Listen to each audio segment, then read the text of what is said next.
Hola, good morning mula dito sa Madrid, Espanya. It's a beautiful day today. And also, it's a shopping day.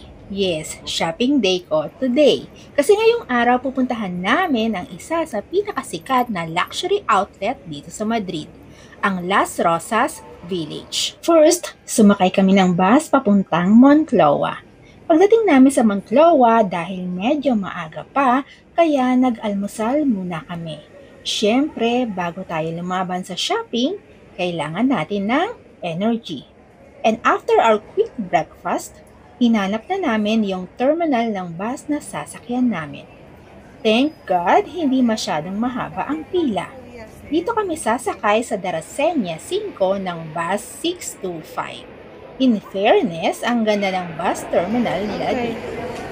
Number 5. Hindi, dito yun. Dito tayo.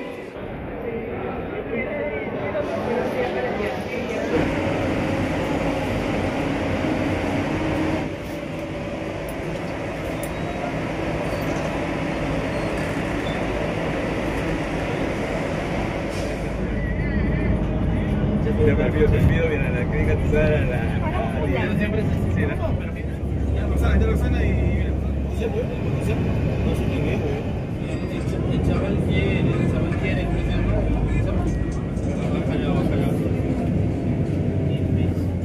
After 25 minutes, finally nakarating na din kami dito sa Las Rosas Village. Para sa mga hindi pa nakakapunta dito, ang Las Rosas Village ay isang luxury shopping outlet na kung saan makakahanap ka ng mga designer brands na may malaking discounts. Iba-iba ang brands dito, mula sa clothing line, shoes, hanggang sa mga bags. May bibilhin kasi akong gift para sa sarili ko. Noong 2023 kasi nagpunta na kami dito pero hindi ko nabili yung bag na gusto ko kasi may scheduled travel kami noon.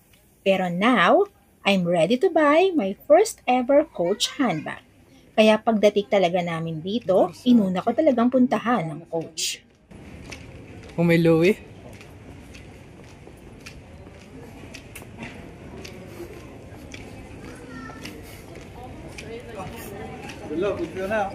Prado.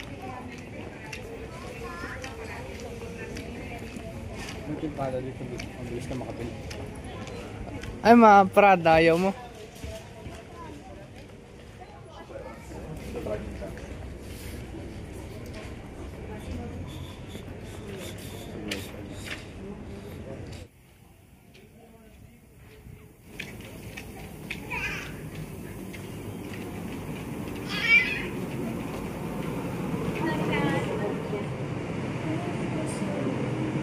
Ito talaga yung bag na gusto kong bilhin dito sa Coach.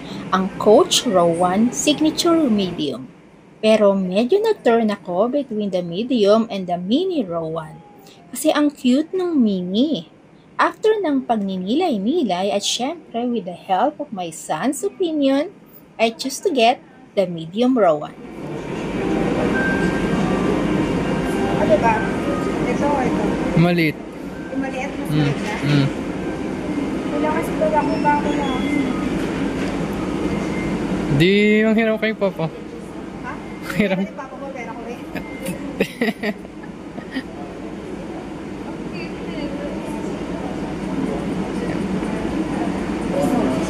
Maganda rin naman yung malaki, pero ano? Puro naman kasi may liit yung bag mo eh. Sabagay. Marami na akong maliliit na. Oo. Sige, ito na lang. Ano bang kulay? Ito o ito? Brown. Ito, brown ba?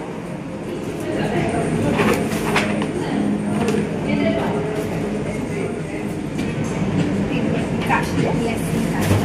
200 ang cash.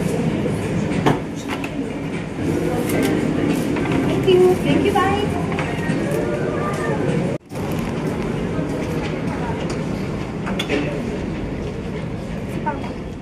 After namin sa Coach, may tiningnan naman sa Under Armour itong aking mag-ama.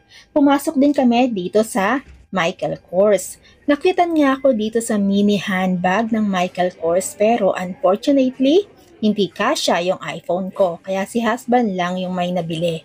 After nun, nagpunta ako dito sa may Guess pero wala akong nagustuhan.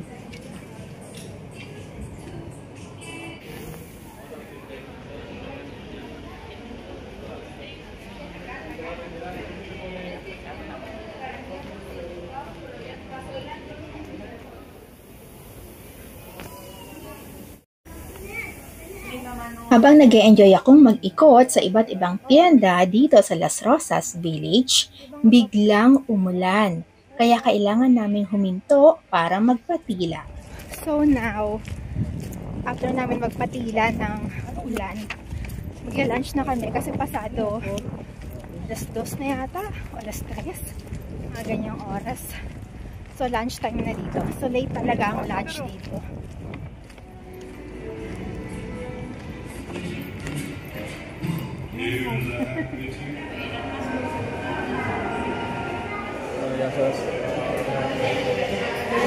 Ito akin ito yung mali.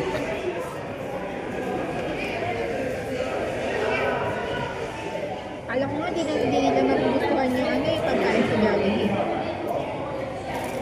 Sabi nila. Nagustuhan naman.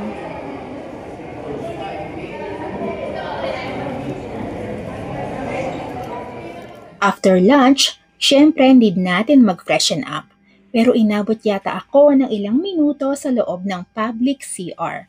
Kasi naman, bukod sa maganda, malinis at mabango, may pa-lotion pa sila. Take note, walang bayad ang CR na yan. Plus, parang may pa-sanitize pa sa loob bago ka gumamit ng toilet bowl. Kaya naman, in-enjoy ko yung moment na yan. Sanitize kung sanitize. Kailangan malinis bago natin gamitin. At yung lotion, sobrang bango.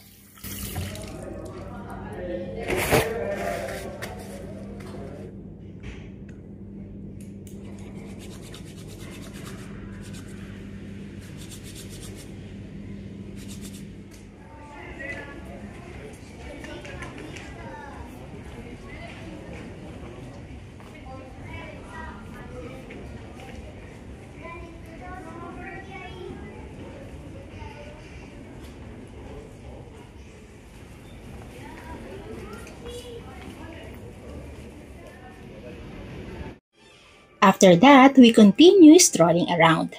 Ang ganda talaga ng buong lugar. Hanggang sa nakarating ang aking mag-ama dito sa New Era. After strolling around, coffee break dito sa Starbucks. Medyo pagabi na ng mga oras na ito kasi hindi namin namalayan yung oras na alas 7 na pala ng gabi. And that's it for today's shopping day. Maraming salamat sa pagsama sa akin ngayong araw. Bago tayo magtapos, please subscribe to my channel at i-click mo na din pati ang notification bell para updated ka sa aking mga upcoming uploads. Once again, this is Gandang Pilipinas sa Espanya, sharing life, one story at a time. Thank you so much for joining me today. Love lots! Mwah!